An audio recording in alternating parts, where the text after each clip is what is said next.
In this module, we will discuss how is goodwill determined. Goodwill is the residual. This means goodwill is what is left over after allocating the purchase consideration into the assets and liabilities of the target company. Let me illustrate this using our Kraft Heinz example.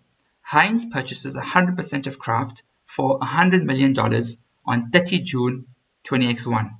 Below is the at acquisition balance sheet of Kraft. As you can see, Kraft have $90 million worth of assets and $30 million worth of liabilities on their balance sheet. Their net asset value is therefore $60 million. Heinz is paying $100 million for $60 million worth of net assets. Why? How do we reconcile this? Let me show you. Heinz paid $100 million cash for Kraft. Now let's allocate this purchase price into the assets and liabilities of Kraft. Simply put, Heinz paid $100 million for what? What did they get? They got $10 million in cash, which is operating cash, $20 million worth of accounts receivable, $40 million worth of inventory, $20 million worth of fixed assets. Heinz assumes Kraft's obligations. As such, accounts payable are assumed, long-term loans are assumed. As mentioned previously, Kraft has certain internally generated brands which were previously not on their balance sheet. However, as part of the transaction, Heinz have acquired these brands as well, and these brands have value.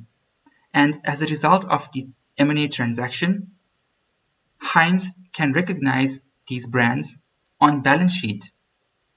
Now, using certain valuation techniques, which is outside the scope of this lesson, we recognize the fair value of the brands to be $15 million. So up to this point, Heinz have paid $100 million for assets and liabilities, which come to about $75 million. So how do we reconcile this? With goodwill of $25 million. Goodwill is the residual. Goodwill plugs the gap, as it is the amount that reconciles the purchase consideration to the fair value of assets and liabilities acquired. The goodwill amount could be explained by items such as intangible assets which may have not met the accounting recognition criteria. For example, workforce, although it has value, it can never be recognized as an intangible asset on its own. Or goodwill could also represent any premium paid by Heinz, the buyer, for synergies.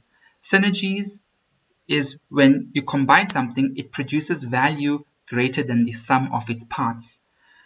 Heinz could sell Kraft products to Heinz customer base, and this is something that we could call synergies.